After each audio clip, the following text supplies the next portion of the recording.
नमस्कार. चला, आज आपण महाराष्ट्रातल्या एका महत्त्वाच्या मतदारसंघाच्या राजकारणाचा जरा खोलात जाऊन अभ्यास करूया. दर्यापूर इथल्या निवडणुकीच्या आकड्यांमधून आपण या जागेचं राजकारण समजून घेणार आहोत. आपण हे सगळं 3 टप्प्यांमध्ये समजून घेणार आहोत. सगळ्यात आधी तिथल्या लोकांचं म्हणणं काय आहे, त्यांच्या मनात काय चाललंय, मग मतांची आकडेवारी काय सांगते, आणि शेवटी या सगळ्यावरून शासनासाठी काय आराखडा तयार होऊ शकतो. चला तर मग पहिल्या भागापासून सुरुवात करूया. इथे आपण पाहणार आहोत की कापसाच्या या पट्ट्यातलं आयुष्य कसं आहे आणि तेच तिथलं राजकारण कसं घडवतं. हे बघा, महाराष्ट्राच्या नकाशावर हे आहे दर्यापूर. विदर्भातला हा मतदारसंघ जो अनुसूचित जातींसाठी राखीव आहे. एक महत्त्वाचा ग्रामीण भाग आहे हा. आता इथल्या लोकांच्या मुख्य समस्या काय आहेत तर बघा, कापूस आणि संत्र्याचे भाव पडलेत. गोसीखुर्द धरणाचा प्रकल्प तर कित्येक दशकं झाली रखडलाय. तरुणांच्या हाताला काम नाही, कारण उद्योगधंदेच नाहीत, त्यामुळे त्यांना बाहेर जावं लागतंय. आणि रस्ते, वीज, आरोग्य केंद्र या मूलभूत सुविधांची तर बोंबच आहे. मग साहजिकच या सगळ्यामुळे लोकांमध्ये सत्ताधाऱ्यांविरोधात प्रचंड नाराजी आहे. आणि हे वाक्य बघा, विदर्भाकडे होणारं दुर्लक्ष हे किती मोठं कारण आहे हे यातून अगदी स्पष्ट होतं. जेव्हा राज्याच्या इतर भागांमध्ये मोठे प्रकल्प होतात आणि इथं काहीच नाही, तेव्हा साहजिकच लोकांना वाटतं की आपल्यावर आर्थिक अन्याय होतोय. ठीक आहे, तर या झाल्या लोकांच्या भावना.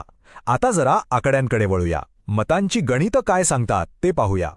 हा तक्ता बघा. यावरून एक गोष्ट लगेच लक्षात येते. दर्यापूर हा स्विंग सीट आहे, म्हणजे इथली सत्ता कधी एका पक्षाकडे स्थिर राहिलेली नाहीये.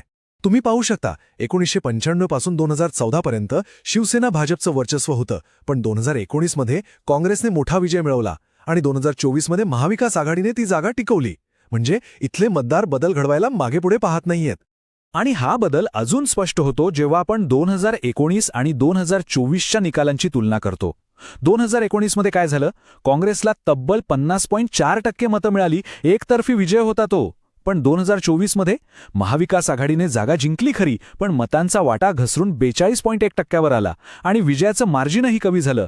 यावरूनच राजकीय वारे कसे बदलत आहेत याचा अंदाज येतो. आता या निकालावर परिणाम करणारा आणखी एक महत्त्वाचा फॅक्टर म्हणजे मतांचं विभाजन. हा चार्ट बघा. तिसरी आघाडी म्हणजे वंचित बहुजन आघाडीला तब्बल 10.2% मतं मिळाली आहेत. आता ही मतं काय करतात तर ती सत्ताधारी विरोधी मतांमध्ये फूट पाडतात आणि याचा थेट परिणाम निकालावर होतो. पण ही सगळी मतांची गणितं आहेत ना, याच्या मुळाशी आहे सामाजिक समीकरणे. दर्यापूरमध्ये खरी स्पर्धा असते ती अनुसूचित जाती आणि ओबीसी समाजाला एकत्र आणण्याची. जो पक्ष ही युती यशस्वीपणे घडवून आणतो तोच इथं जिंकतो. हाच या मतदारसंघाच्या राजकारणाचा खरा गाभा आहे. इथे सरासरी मतदान साधारण 64% आसपास होतं, जे तसं स्थिर आहे. याचा अर्थ काय? याचा अर्थ असा की फक्त नवीन मतदारांना आकर्षित करून चालत नाही, तर जे तुमचे पारंपरिक मतदार आहेत त्यांना घराबाहेर काढून मतदान केंद्रापर्यंत आणणं हे सुद्धा तितकंच किंबहुना जास्त महत्त्वाचं ठरतं. तर आपण लोकांच्या समस्या पाहिल्या, मतांची आकडेवारी समजून घेतली. आता या सगळ्याला जोडून आपण शेवटच्या टप्प्याकडे येतोय. या सगळ्यातून विजयाचा मार्ग कसा काढता येईल याचा एक आराखडा पाहूया. तर कोणत्याही पक्षासाठी विजयाची रणनीती कशी असू शकते? बघा, 4 मुख्य खांब आहेत. पहिला, लोकांच्या मूलभूत प्रश्नांना हात घाला. पाणी, रोजगार, शेतमालाचे भाव. दुसरा, सरकारी योजना खरंच शेवटच्या माणसापर्यंत पोहोचतायत की नाही हे बघा. तिसरा, लोकांमध्ये जाऊन त्यांच्यात राहून विश्वास निर्माण करा. आणि चौथा, एक असा चेहरा पुढे आणा जो विश्वासार्ह असेल आणि लोकांना ज्याच्याकडून अपेक्षा असतील. मग असा आदर्श उमेदवार कोण असू शकतो? तर त्याला आपण म्हणू शकतो टेक्नोक्रॅट पॉप्युलिस्ट. म्हणजे काय?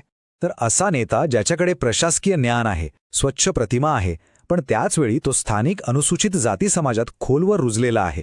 असा माणूस विकासाची भाषाही बोलू शकतो आणि अस्मितेच्या राजकारणालाही आपलंसं करू शकतो.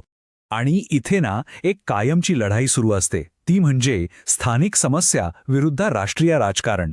इथले पाणी, नोकरी, शेतीचे प्रश्न हे लोकांच्या रोजच्या जगण्याचे मुद्दे आहेत. पण अनेकदा राष्ट्रीय पातळीवरचा जोरात होणारा प्रचार आणि केंद्र सरकारच्या योजनांच्या आवाजात हे स्थानिक मुद्दे कुठेतरी हरवून जातात. आणि या सगळ्या विश्लेषणाचं सार या एका वाक्यात आहे: जनादेश हा भाड्याने मिळतो, तो कुणाच्या मालकीचा नसतो. विश्वास प्रत्येक 5 वर्षांनी नव्याने कमवावा लागतो. याचा सरळ अर्थ आहे की दर्यापूरचे मतदार संधी देतात, पण जर तुम्ही दिलेली वचनं पाळली नाहीत तर ते तुम्हाला खाली खेचायलाही वेळ लावत नाहीत. आणि शेवटी एक प्रश्न जो विचार करायला भाग पाडतो, आजच्या या 24 तास बातम्यांच्या जगात जिथे राष्ट्रीय मुद्देच गाजत राहतात, तिथे एका शेतकऱ्याच्या स्थानिक प्रश्नांची, त्याच्या संघर्षाची मतपेटीवर खरंच किती ताकद उरली आहे?